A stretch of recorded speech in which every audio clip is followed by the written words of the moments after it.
Hello, Tobin. Good to see you, my friend.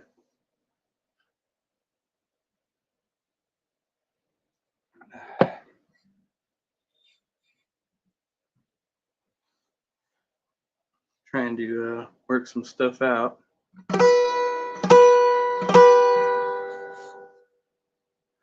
Hey, Silver Wolf, good to see you.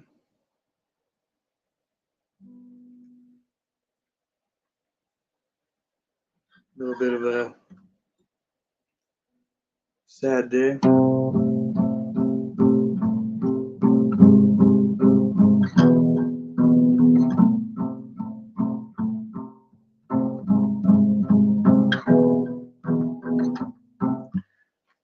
Tuner said my guitar was in tune. Yeah, I'm home early.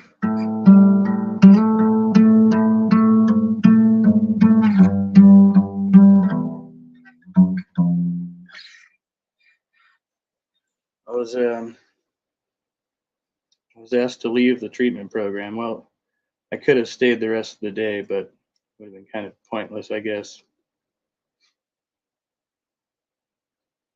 Because I told them that I, was still smoking pot and that I'd reduced my consumption, but they were like, no, you need to like totally stop smoking pot, and you didn't do that. So yeah, you kind of got to go back to your doctor and come back if you want to totally stop smoking pot, or like find a different program, because that's the deal here. So it's like, okay, well, I mean, felt like I was kind of making progress in this group, but that sucks, because like I spent a week on it and stuff, and so yeah, just waiting to hear back from my doctor now.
almost there. I just can't quite. Yeah, I don't agree with them either, but it's their policy, it's their program. I mean, you can't make them change it just for me, I guess, you know. So, yeah, they have this whole theory on like cohabitant conditions or something. So basically, like they're like one is as bad as the other, or one facilitates the other, or something like that. So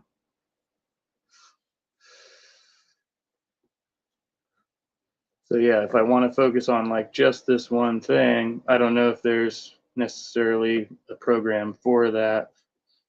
Um, Obviously, like you can just do that in any like regular program, but as far as like the type of like medical detox I've been going through, like they gave me some meds to help with the withdrawals and stuff like that.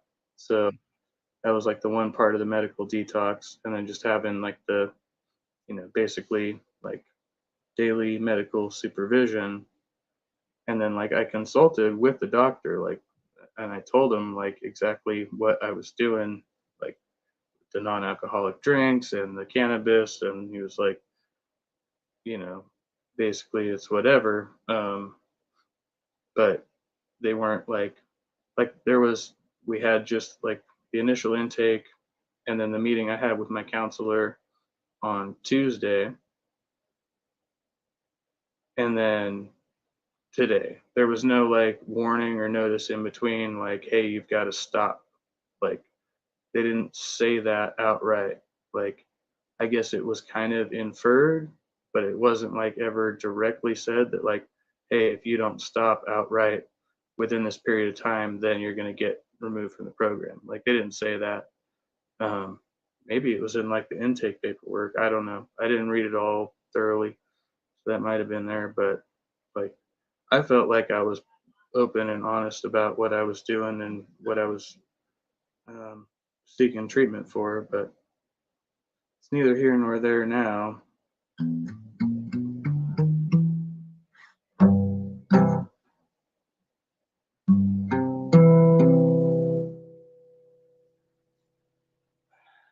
So yeah, of course, the first thing I did was went and got fucking alcohol.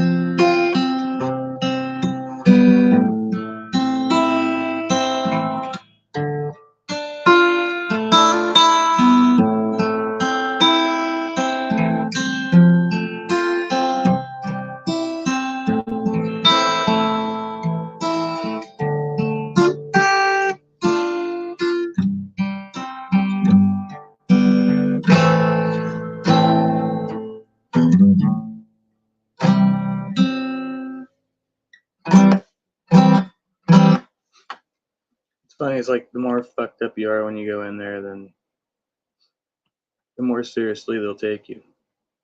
You come in as a functioning alcoholic, they basically give you the same attitude as everybody else. Like, why can't you just fix yourself? Pretty fucking pathetic, really.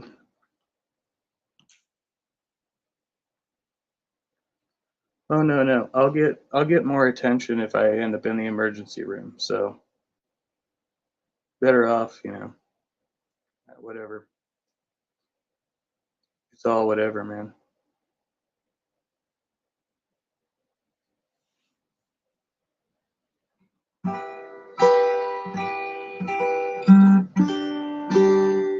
I'm already on this boat.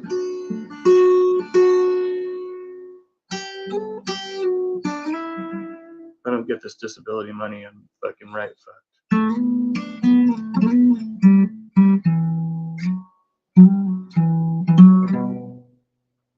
Ain't no making it up. None of that.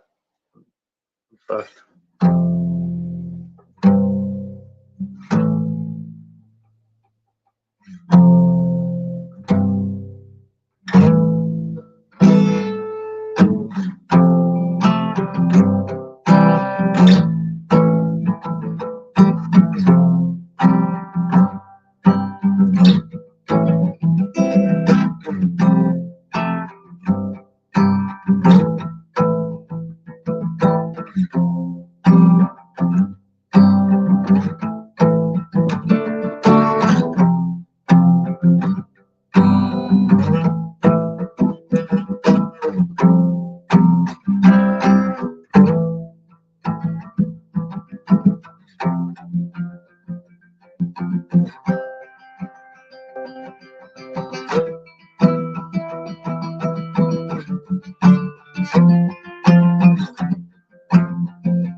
doesn't matter what my intentions are.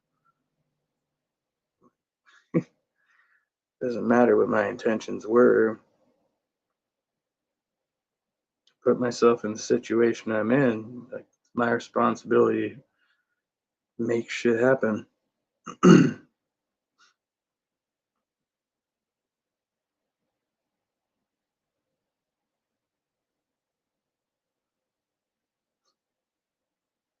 I don't even know if I'm supposed to contact those people at this point. Like, I don't even know how that shit works. I was supposed to be contacting them throughout the week and I never did that. So that's my bad, I guess. None of them ever contacted me either, to be fair. But regardless, like, yeah, now that I'm no longer in the program, I don't know if I'm supposed to contact people who are. I mean, I guess technically I can contact the people who I know through the AA meetings. It's kind of like, you know, attached to that, but separate from it too. Like, I know some of their numbers, but, um, or you mean like with you guys? Yeah, I mean, I can do a program with you guys, but I mean, that doesn't count towards my medical absence. I have to get this shit signed. I have to be medically excused from work. I'm on medical leave right now. Like, I can't come back from medical leave and be like, oh yeah, by the way, just, no actual, like, because I got documentation that I was in the program, but I have no documentation that I completed the program. Like, I don't know what to fucking do right now. Um, yeah,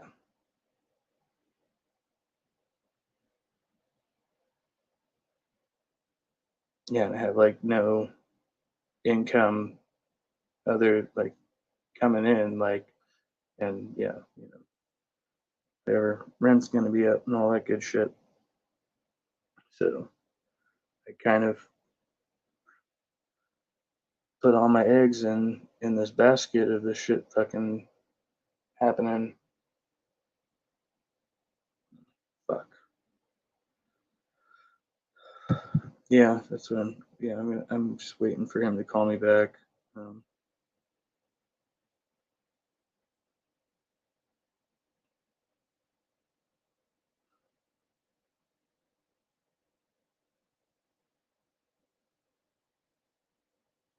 it's kind of like this weird thing, like dealing with the doctors, and like I've been trying to get a doctor since I got my health insurance down here, and they all keep like I had a doctor up in Sacramento that was like still listed as my primary care because the way Kaiser does things, and like I haven't seen that dude in years.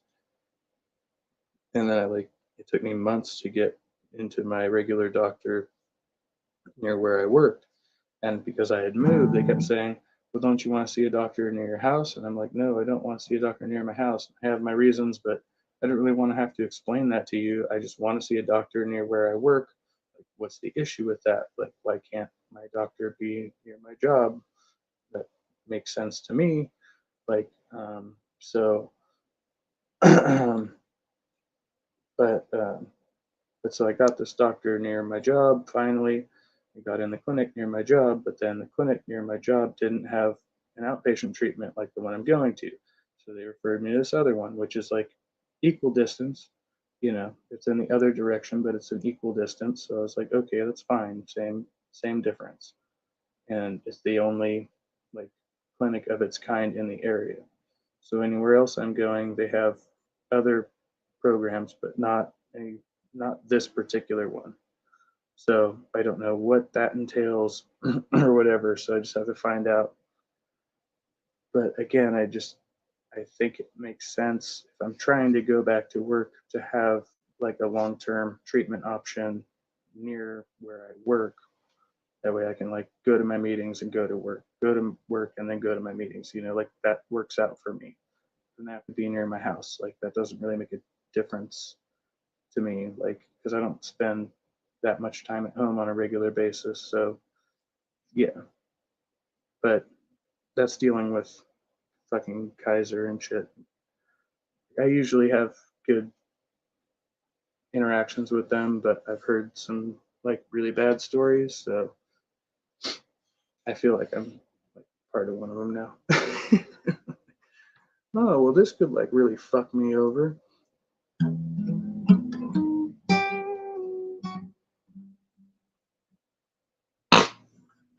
Excuse me.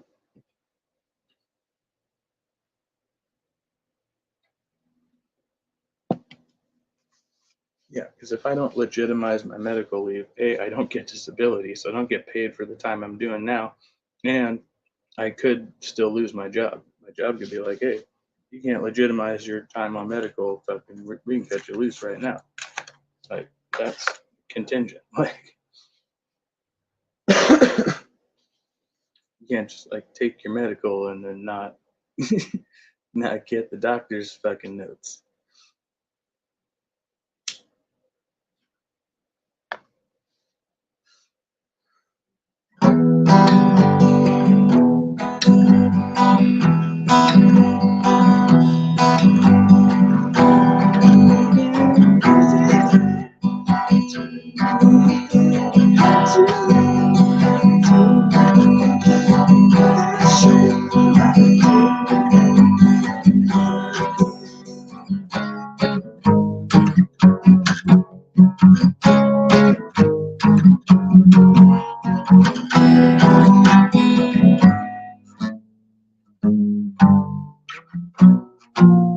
Damn it, I forgot the chords. I haven't played that song in forever.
I haven't played that one in a long time either. I forgot the order of the verses. I remember we were trying to do that one in the Calicide studio. We were together a couple weeks ago, and I could not, for the life of me, remember the order of the stanzas. Because I'm so out of practice. I haven't practiced anything really like routinely in so long. Like all stuff that I used to do ritualistically. I would play through my albums every day. Like even before I'd write my own stuff, like I would listen to Nirvana, AFI, Rancid, Sick of It All, The Offspring,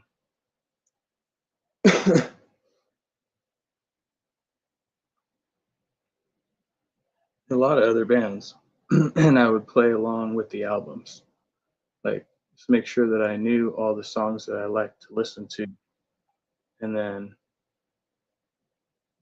I would write my own stuff. And I used to play, I used to write at least 2 to 3, up to 5, maybe 6 songs a day. And then when I got into recording, I would try to like record like a demo version of each song as I wrote it. And I got like more sophisticated so I could do like rhythm and lead guitar tracks and have that all ready like by the time I got into the studio. So then we just have to put like everything else behind it, you know. It's like now like I can barely put, you know, harmony to a guitar riff, you know, like I don't know.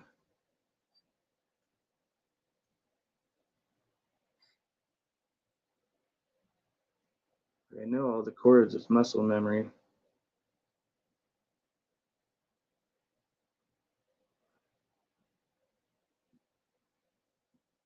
Maxwell Murder. So when I saw Rancid live at a Henry Fonda Theater about 2016, yeah, it was 2016. I got to see that song live, and Matt Freeman, he took that bass solo for like, I shit you not, like a full 10 to 12 minutes. It was huge. I do not believe, like, if you thought the original was badass, like the live extended bass solo for that, like he just goes and goes. Like when you think he can't possibly think of another run, he does. Like anything and everything you could possibly imagine from one end of the fucking fretboard to the other. Like it's so amazing. Like I will never forget that. Like it was just drums and bass, and the rest of the band just like I think they went like in the back and like took a smoke break. Like just he was just on it like for days. And he was like jaw drop, fucking holy shit. Like I thought this was epic before. Like this is utterly mind blowing.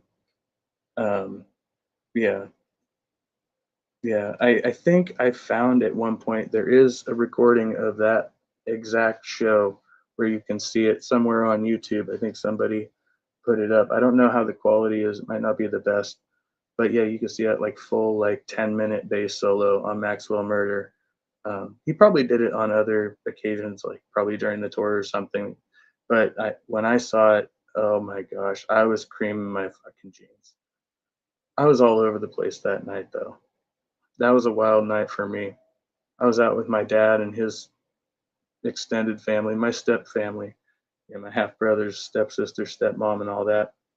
And we had gone down. We were doing Universal Studios and Disneyland and all that, and or not Universal, but the other one, Disneyland and the Adventure Park and the zoo. And we had gone down to see the Walk of Fame, and we were driving back, and I saw the show for it was Rancid TSOL at the Henry Fonda Theaters. We were driving back down Hollywood, and I just told my dad like, "Let me out here, let me out here." He was all, "Dude, we're staying in Anaheim. How are you gonna get home?" "Oh, what's up, Chris Maria? Good to see you." TGIF. Yeah, he was like, "We're staying in Anaheim. How are you gonna get back to the hotel?" I was like, "I don't give a fuck. Rancid's playing right over there, and I'm gonna see him." And then I hopped out of the car, and he was like, "Hey, how are you gonna get in?" I was like, "I don't know." And he was like, "Well, here, do you need some money?" I was like, "Yeah, that would help."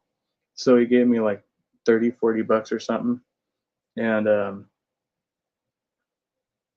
I, you know, I went and I fucking got in the line, and then some dude was like, "Hey, dude, you're not gonna be able to bring your knife and your chain and all that shit into the club. You know, they're gonna confiscate it. Like, you can go hide it, like, over there by my car. Like, nobody's gonna fuck with it over there. Like, that's my car. So I was like, all right, cool. Went and hid my shit by his car. They're like in the wheel well of his car. And then I got back into the line. As we're getting up into the line, some dude came up to me. He was like, "You got tickets?" I was like, "No." "How much are they?" He was like, "How much you got?" I was like, $30. He's like, "Give me $30. I'll give you a ticket." I was like, "Okay." And then got my ticket, got up to the front of the line, and then I get to the front of the line, and I see the sign, and I was like, "Oh, I just got fucked," because it was $15 at the door, and I just gave some fucking asshole $30 for a ticket, right? I was like, "Motherfucker." Spent all my money, but fuck it, I'm here getting into the show, and yeah, I get in there, and TSOL's playing, and I had only heard a couple of their songs, but I wasn't like a big fan. But they were fucking energetic, and the pit was fucking just amazing. And I got into the pit. I went down a couple times, but I remember they, people picked me back up before I got stomped. But I remember fucking having to fight my way out of the pit at one point because I was just fucking just bleeding sweat everywhere, fucking just like I was dead. And I got up to the bar and I was like, "Can I just get a cup of water?" And they were like, "No, bottled water is $2.50." I've got no money. I was like, "Fuck." And so some punk went next to me, was like, "Here, I'm clean. If you trust me, you really need water. Here you go." And he gave me the rest of his bottled water, and I was like, "Okay, cool." And I chugged that, and I got back in the pit. But after the first set, I was like, "Dude, like, this isn't gonna happen." So I had to go in the bathroom and drink out of the fucking faucet, which was nasty as hell. But chug water.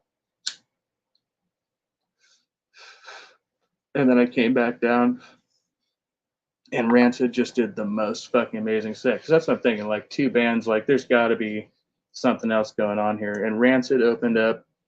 They had like their whole crew out there. There's like 12 dudes on stage with acoustic guitars. They did like Fall Back Down and a bunch of their other like mellower classics and stuff. Um, and they did all that, and then they went back and they smoked up. I swear, while they were smoking backstage, like, you could see the smoke billowing out from behind the curtains, and like the whole room filled with weed smoke. And I was like, all right, that's cool.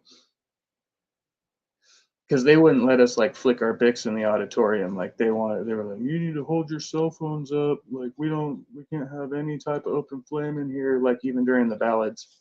So they were like super Nazi security.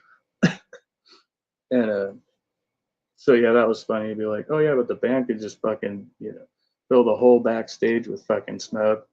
That was hilarious. But they put on an amazing set, just song after song. It was like over 2 hours long. Like, just when you thought it was over, they came back again and again. Um, and it was like, yeah, it was just one of the most memorable concerts I've ever seen. Definitely.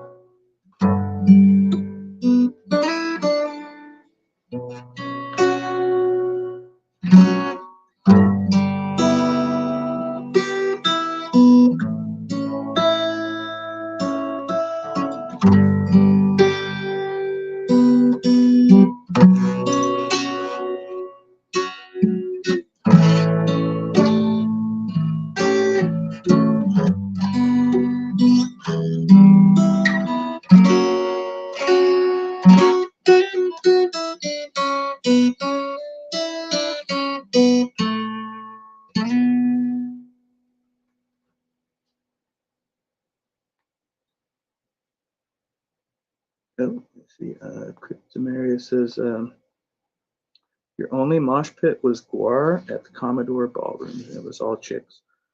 Maybe safer for females. Like, I've heard about chicks getting groped in the mosh pits, and yeah, fuck scalpers, assholes." um, yeah, I've heard about chicks getting groped in mosh pits and stuff, and just not the safest environment in general. But like, if you're in the pit, you're kind of like, it is what it is. Like, even if you're just outside the pit, like, when I was at the Hoods Agnostic Front, trying to remember I think the other band was Death by Stereo. Actually, a really good act too. They opened it. So it was Death by Stereo, Agnostic Front, and Hoods was the local band. But during the Agnostic Front set, I ended up hopping out of the pit and I went to the back. And the pit ended up shifting while I was standing behind one of the guys who was a pit guard. So he was 6 foot plus, shaved head, pretty big dude. And when the pit shifted at one point, he lost control and he fell backward, and the back of his head hit me in the face directly under my left eye. And I still have the scar from that. Split me wide open. He didn't have any injury, nobody else did, but my eye got split wide open. And that was just from standing in proximity of the pit and the pit guard going down. Like nobody could have foreseen that. And I remember going through the rest of the set and walking up to the stage with a paper towel over my eye, just freaking covered in blood. And I had already talked to Roger when I first got there. I had talked to Roger Merritt and said, you know what? No. I talked to Vinny when I first got there. Vinny Stigma. That's right. I talked to Vinny when I first got to the show. Walked up, shook his hand. I was like, yeah, the local act, they're cool. I know Hoods, blah, blah, blah. But, I'm totally here to support you guys. Like, I love Agnostic Front. And it's like once in a lifetime chance. Like, cool, cool. And then so afterwards, after the set was over, they're loading off stage. And I walk up to the front with, like I said, this gobbed up paper towel full of blood over my eye. And Roger was like, who the fuck are you? I was like, I'm just fucking local, I just want to say fucking good set. And he was like, you should go to the hospital. And I was like, no, fuck that. I'm gonna finish this fucking show, dude. It's fucking hardcore. Like, yeah, that is fucking hardcore. He was like, you're badass, dude. He came up, he fucking gave me a hug and shit. He was like, you should go to the hospital. I was like, nope. My eyes all fucking busted open. I never did either. I went home and I laid out with that shit overnight and I duct taped it shut, or I used electrical tape, some kind of tape to tape it shut the next morning. I just fucking laid out with like 3-inch like gaping wound on my face, just eyes fucking split open.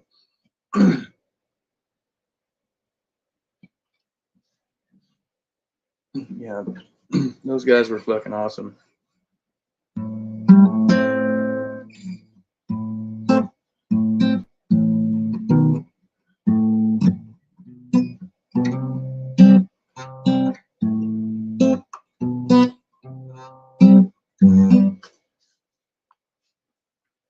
See, I haven't had so much of that. Like, in the pit, there's little mercy. I have had literal fist fights that I walked away from with less damage than my worst pit experiences. I mean, like, bad accidents happen in the pit, but like, I think, yeah, at least in small venues, for the most part, like, most people are trying to help each other out, unless you get into like those pit battles. I've been in a couple of those things. Luckily, they didn't get like too out of hand. But like, if you have like, like that night with TSOL, I had some dude who I felt like was repeatedly elbowing me, and I thought like he was doing it on purpose. So I made a point to go back after him, but I ended up going down in the process. But it wasn't because of him; it was just because I shifted momentum in the pit at the wrong moment and ended up fucking getting fucking tripped. Right. So it was accidental, but that was because of me going after like one person because I thought he was targeting me. Right. Like, but I've had other times where somebody was legit like, I saw that dude. He was throwing at you. Like he was trying to hit you. Um, like usually those are like smaller pits, and you've got like your people around. But I think like in the big pits, like there's just so much freaking chaos going on that people can't really keep track of things. Like everybody is so focused on like to keep moving and not go down yourself that like other people just kind of get like lost in the mayhem of things, and that's why it seems so brutal. Like when people get trampled, but it's not like intentional. People aren't like intentionally stomping on them. Like you don't have time to stop because then you would fall flat on your face. That's why it's so important to have people who are able to control the pit and know how to like move momentum. Like that's what a pit guard is. Like the guy who was standing in front of me that night, if he had known what he was doing, he would have been able to compensate, maybe you'd say, and like be a little softer and like take a step or two back to where like, yeah, maybe he would have bumped into me, but he wouldn't have gotten knocked over and fallen on me, right?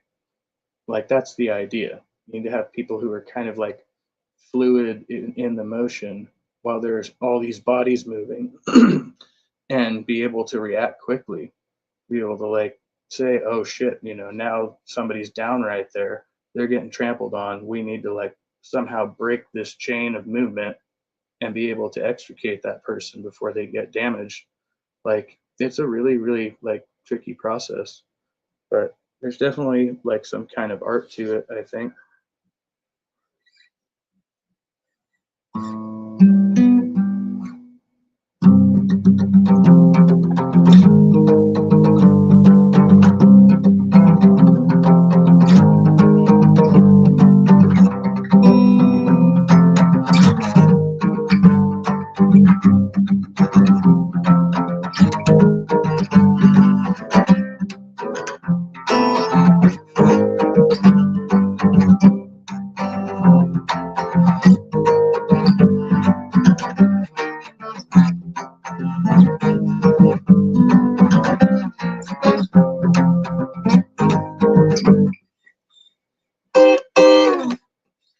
Elbows to the face? No, no, no.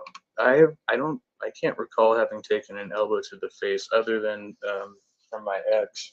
In a completely different scenario. No, I usually have people elbowing me in the ribs, um, which, by the way, I learned as a precautionary tactic. So that's another thing. Like people think you're throwing elbows, but what I learned about like maintaining distance from people, one way, especially in a crowd like that, is you can't see me, I'm not on camera, but to hold your arms as such that either of your elbows are extended from your core, right? So you have your chest kind of your fist kind of placed evenly in front of your chest, and you have either of your elbows extended outward. That's one way I could say, hey, I'm maintaining a bubble, right? Side to side. You come in my bubble, you happen to catch one of these, that's your fucking fault, right? Like, this is my bubble. If you are inside this bubble, you're bound to catch some of these, right? Chicken wings. Um, but that's like the first parameter of defense, right? Like that's one thing. I think in a mosh pit, like that's acceptable. If somebody is running straight into you, like driving their momentum towards you, like not like you're going around in a circle together and you happen to bump into each other, but they run at you, like that's a different thing. And I've had that happen. I had my own bass player run directly at me one night, and when I caught him, so he ran at me from across the pit.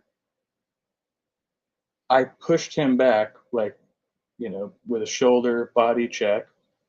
And then he put his arm around my neck and we started dancing together. And within about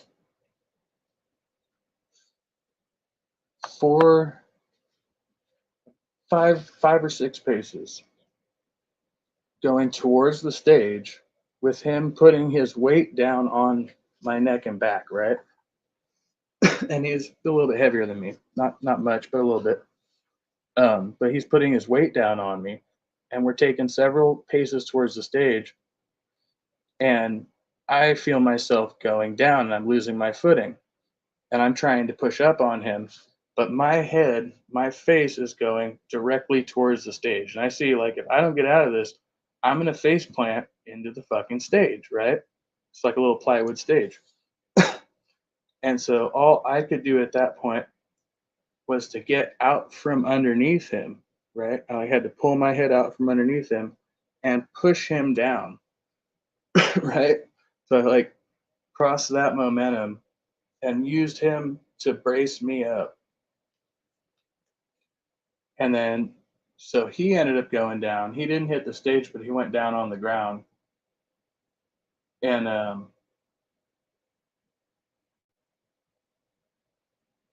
I regained my footing. But he got mad at me. Like I was trying to push him. And I was like, no, like you were like pulling me down. Like you had all your weight on me. And yeah, like I remember having a big fight that night over that.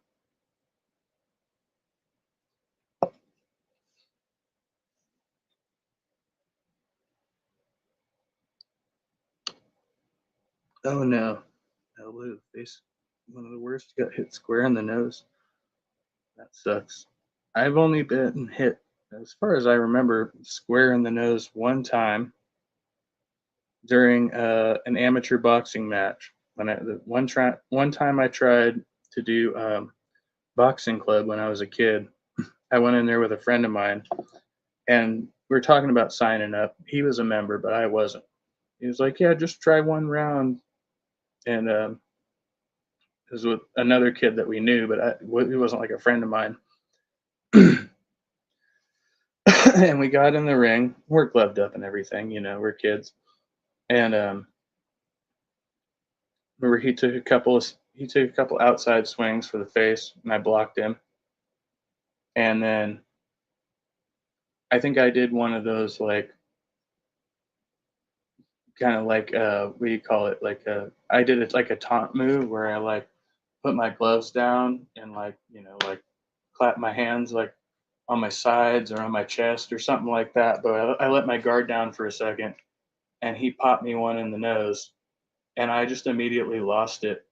And I ran in, I closed the distance, I grappled onto his body, and then like as he was going down, I like climbed up him. Like I remember that like distinctly. Like I got a hold around his arms and his chest, and like I felt him like going down, and I just like got up him as far as I could, like wiggled up, and then once I was on top of him, I just started fucking pummeling him, and lay it into him, and they pulled me off the kid, and they were like, no, no, you can't, like, yeah. I just ran in and I grabbed him because I got blinded. Like I remember like I got hit in the nose, and like my eyes watered up and I couldn't see anything, and it was just like the first response. I just freaking grappled onto him and I took him down. No, it's not how you box. It's like, all right, I'm not down for that type of shit. I don't like getting hit in the nose. It probably wasn't even that hard. It just the fact that it obscured my vision just freaked me the fuck out. I hadn't experienced that like that. Had people that would lock arms with you, spin you, and then throw you into the crowd. And then the crowd would, yeah. I've definitely had plenty of that. Um, Especially if you don't know the crowd and like you're just trying to like skank or something like that, and they're like, no, this isn't that type of pit, and they want to like get you more aggressive, and then they'll do shit like that. Like I've seen plenty of that. But usually you can kind of like you can kind of mitigate that by like maintaining like, no, I'm not trying to get aggressive. I'm here to have fun. I've seen plenty of pits like that where there's like a few aggro dudes who want to turn it into something, and the people who are there are just there to dance, and like they take a few runs around, and then they go, all right, are you done? Are you done, bro? Are you done? And then eventually the crowd will get into it too, like, all right, stop, it's not funny anymore, it's not cute. But again, you've got to have the right crowd, because there's plenty of hardcore crowds out there that they're there for it.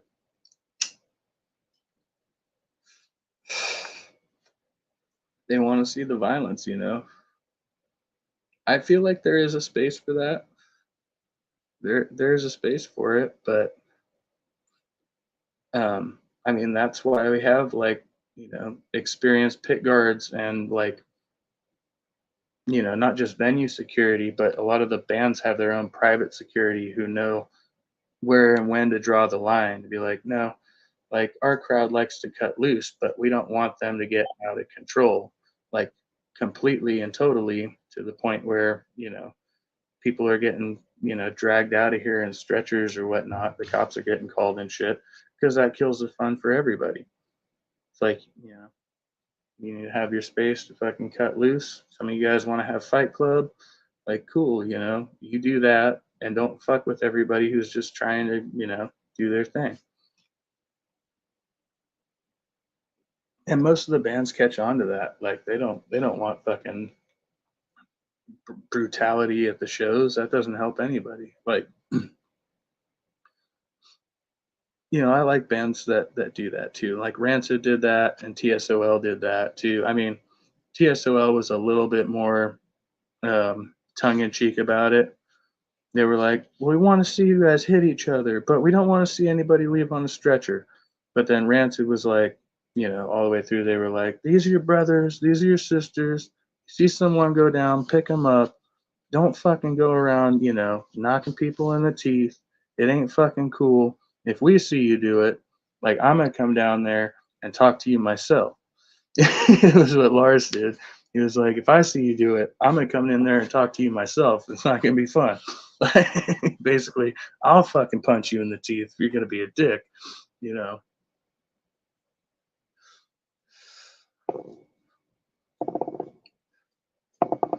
Even Slayer did that too, because when I went to see Slayer, there was a dude right up in the front of the pit in a wheelchair, and they had like whatever, like four guys fucking who lifted him up so he was like at stage level, and he was right in the front of the pit. And Slayer was like, "You guys need, be fucking brutal, but don't be fucking like inhuman." Like, yeah, you guys can fuck each other up. You see this guy, loyal fan?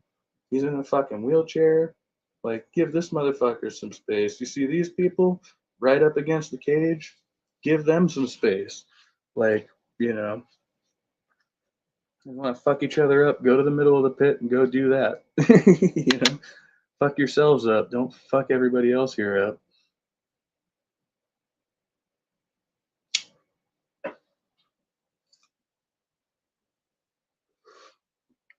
Houston is brutal for metal shows. I'd imagine. Texas is just brutal in general. Always hear the stories. No, them crazy Texans down there. Of course, then they always call us the crazy Californians, right? Kind of the same story everywhere you go.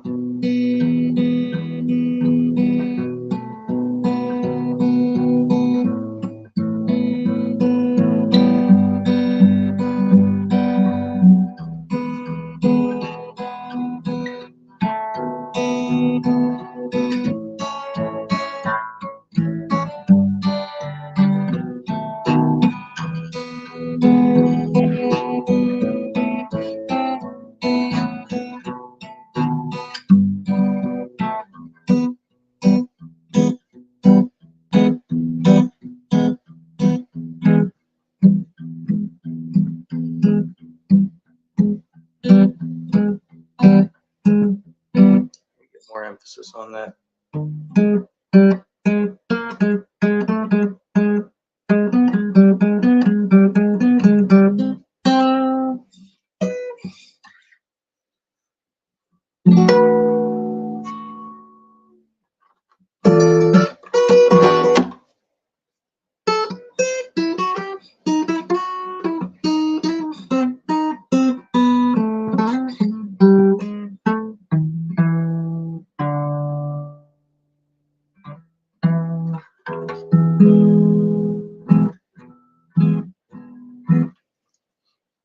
Devil Driver. That's includes Dez from Cold Chamber. I remember hearing about. I've only heard like one or two of their tracks. Makes the crowd move out to the edges and won't start playing till everyone packs tight to the outer edge. Then everyone runs to the middle when they start. Oh wow, yeah, that's Dez from Cold Chamber. That's like when what's the band? They make them do is it Testament? We saw Slayer, Megadeth, and Testament. I feel like it was Testament that makes the crowd do the Wall of Death, or there's a couple of bands that do it. Maybe it was Exodus. I think Testament tried to do it, and they have the whole crowd move to either side of an auditorium, and then run and slam into each other. A wall of death, they call it. Yeah, I've heard a few bands doing that.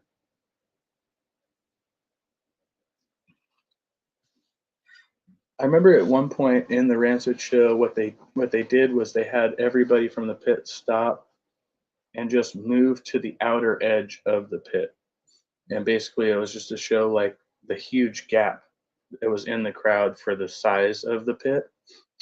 Um, and they did that like it was like everybody just moved out to where the pit guard was and just stood there basically and like circled. It's pretty crazy. I mean, you see like it is like a really really big space in the auditorium that's taken up by people who are, but again, those are people in momentum. So like if those people were standing still, you probably fit a lot more people into that space, but because they're all in motion, it's like you have to have a little bit of extra wiggle room.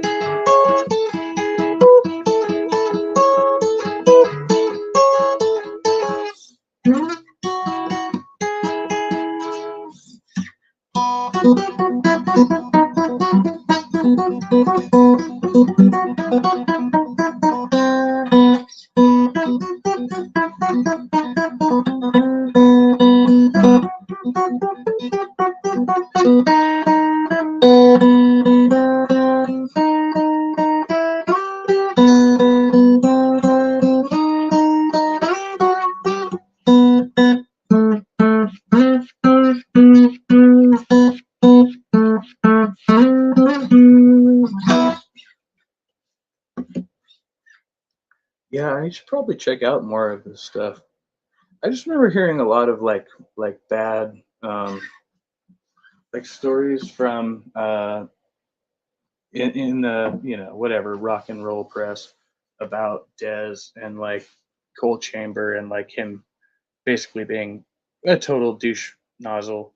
But a lot of that's probably like overblown in the press and shit. Maybe there's like a feud within the band and like um who knows how all that shit happens. But yeah, I always appreciated their shit. Like yeah, I had what was the I had their album. It had a couple of their like well-known songs, but it had the cover they did with Ozzy Osbourne of the Peter Gabriel song "Shock the Monkey," and I always thought that was a great collaboration, like a really interesting way to do that song. Like, yeah, really respected that. Yeah, they had some pretty good tunes on there, and then I remember, um, yeah, like I think like a couple of the first times that I smoked. Well, I should say like the first time, like after, like the first time I smoked weed was with some kids, like around my dad's house, like up in Mendocino, California, and we um, we were listening to Coal Chamber and Cypress Hill, and like that was like pretty much like my first exposure to that music, and like yeah, I don't know, it's just like one of those times in your life that sticks with you, and yeah, I don't know, like yeah, very like kind of like memorable but fuzzy memories too. Well, I guess yeah. Now I'm gonna have to rethink that whole segment because that was probably after. Yeah, that was during the time I went to like try to live with my dad the first time. So yeah, I tried living with my dad a couple times. Yeah, Cypress Hills, awesome.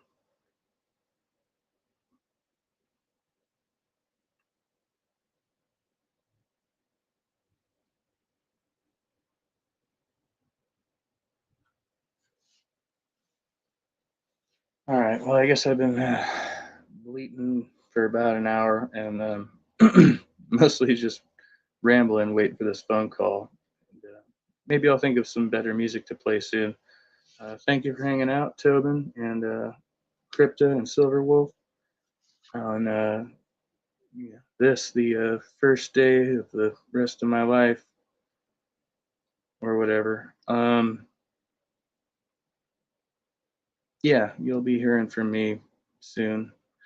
Thank you for sticking with me, and yeah, all right, I'll talk to you soon. Much love.